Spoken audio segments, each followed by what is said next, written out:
सबैलाई जय मसी happy Easter Sunday. आज हामी हाम्रो युथहरूलाई सोध्नेछौँ कि उहाँहरूलाई इस्टर सन्डे भन्नाले उहाँहरू के बुझ्नुहुन्छ। अशोक, तिमीलाई इस्टर सन्डे भनेको के लाग्छ? इस्टर सन्डे भने चाहिँ अब जुन बेला चाहिँ परमेश्वर हाम्रो लागि बौरी उठ्नुभयो, हामीलाई पापदेखि बचाउनुको लागि र अनन्त मुक्ति दिनको लागि चाहिँ आउनु भएको जस्तो लाग्छ मलाई। Thank you. जेनिफर, तिमीलाई इस्टर सन्डे भनेको के लाग्छ? इस्टर सन्डे भन्नाले मैले आशा बुझ्छु जब मानिसहरू सृष्टि थियो, परमेश्वरको मृत्यु भयो, तब परमेश्वरलाई मात्रै थाहा थियो कि परमेश्वरको लागि 3 दिन अझै बाँकी थियो। जब हाम्रो जीवनमा पनि केही सङ्कट आउँछ, हामी सोच्छौँ कि हाम्रो खतम भइसक्यो, तर परमेश्वर थाहा छ कि परमेश्वरको जति 3 दिन छ।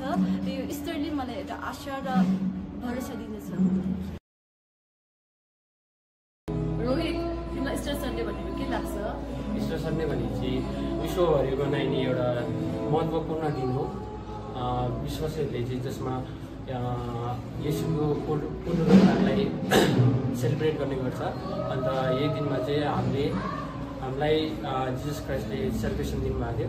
अनि मलाई चाहिँ लाग्छ हामीले येशूले हामीलाई इटर्नल लाइफ दिनुभएको थियो।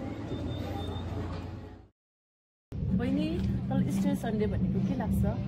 मलाई इस्टर सन्डे भनेको नयाँ आशा लाग्छ, किनकि प्रभुले हाम्रो निम्ति संसारमा आएर उहाँको प्रेम देखाउनु भयो, बलिदान गरेर उहाँले क्रुसमा बलिदान गरेर उहाँको प्रेम देखाउनु भयो। अनि फेरि पनि प्रभुले पूर्ण रिजरेक्सन गरेर चाहिँ फेरि उहाँको आशा चाहिँ हाम्रो जीवनमा दिएको छ। अनि इस्टर सन्डेले चाहिँ के बुझ्छु भने उहाँको आशा हाम्रो जीवनमा अगाडि बढ्नलाई दिनुभएको छ कि मलाई यही इस्टर सन्डे जस्तो लाग्छ। जय मसी सबैजनालाई।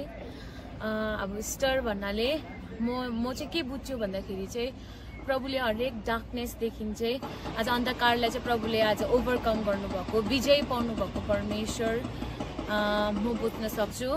आज परमेश्वर मरेकै हुनु भएन र उहाँ जीवित हुनुभयो। हरेक अन्धकारलाई आज परमेश्वरले पन्साएर आज ज्योति आज हामीलाई देखाउनु भयो।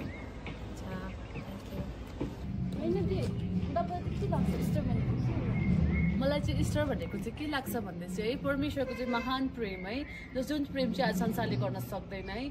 उहाँले हामीलाई असल प्रेम गर्नु नभएको भए चाहिँ आज सच्चो प्रेम भने आज हामी जान्थेनौँ नि त है। त्यही कारण मलाई लाग्छ इस्टर सन्डेमा परमेश्वरले आएर परमेश्वर मर्नु भएर है, परमेश्वर बौरी उठ्नु नभएको भए चाहिँ आज हामी प्रेमको महत्त्व चाहिँ आज हामी जान्थेनौँ जस्तो लाग्छ। के मलाई लाग्छ इस्टर सन्डे चाहिँ हाम्रो लागि चाहिँ एकदम अनकन्डिसनल लभ जस्तो लाग्छ है। Thank you. जय मसी सबैजनालाई अनि happy Easter Sunday. Easter Sunday चाहिँ मेरो लागि किन इम्पोर्टेन्ट हो भन्नुपर्दाखेरि चाहिँ है, एज गुड फ्राइडेको दिन परमेश्वर बुवा हाम्रो निम्ति मर्नु भएको थियो भने 3 दिन बाद इस्टर सन्डेको दिन चाहिँ हाम्रो निम्ति प्रभु मृत्युलाई जितेर पौडी उठ्नुभयो है। अनि यो कुरा चाहिँ मेरो लागि इम्पोर्टेन्ट हो, किनभने परमेश्वर बुवा हामीलाई अनन्तको जीवन दिनको लागि पौडी उठ्नुभयो। Thank you. जय मसी सबैजनालाई अनि ह्याप्पी इस्टर सन्डे है। आज म तपाईँहरूको निम्ति है छोटो है एउटा इस्टर सन्डेको बारेमा बाइबल भर्स पढ्न गइरहेको छु है। मेरो बाइबल भर्स छ 1 पत्रुस 1:3। परमेश्वर र हाम्रा प्रभु येशू ख्रीष्टका पिता धन्यको हुनुहुन्छ। आमेन। उहाँको महान कृपाले मृतकबाट येशू ख्रीष्टको पुनरुत्थानद्वारा एउटा जीवित आशाको निम्ति हामी नयाँ गरी जन्मेका छौँ। आमेन है।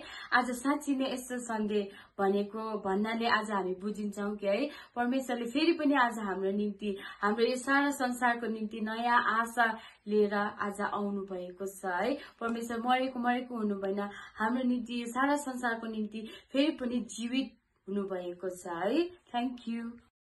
जय मसी सबैजनालाई। आजको दिन प्रभु येशू मृत्युमाथि विजय हुनुभएको दिन अनि सबैजनालाई पौडी उठाइको धेरै धेरै शुभकामना। Thank you. जय मसी सबैजनालाई अनि happy Easter Sunday.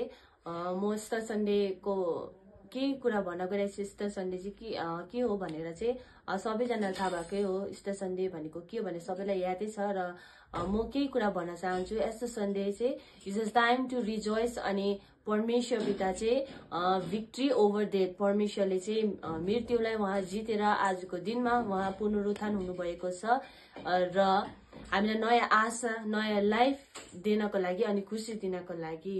Thank you. जय मसी, ह्याप्पी एस्टर सन्डे है। आज एस्टर सन्डेमा है आज तपाईँहरू सबैजनालाई याद नै छ है, अनि त्यो कुरा भनिबस्नु पर्दैन। र आज चाहिँ परमेश्वरले आज हामीलाई चाहिँ है लिभिङ होप प्रभुले आज हामीलाई दिनुभएको छ है। अनि एस्टर सन्डेमा चाहिँ आज हामी परमेश्वरबाट ग्रेट मर्सी आज हामीले पाउँछौँ र चाहिँ त्यो चाहिँ हो लिभिङ होप है। अनि त्यहीबाट चाहिँ हामी बुझिन्छ कि आजको एस्टर सन्डेलाई। हुन्छ, थ्याङ्क यू।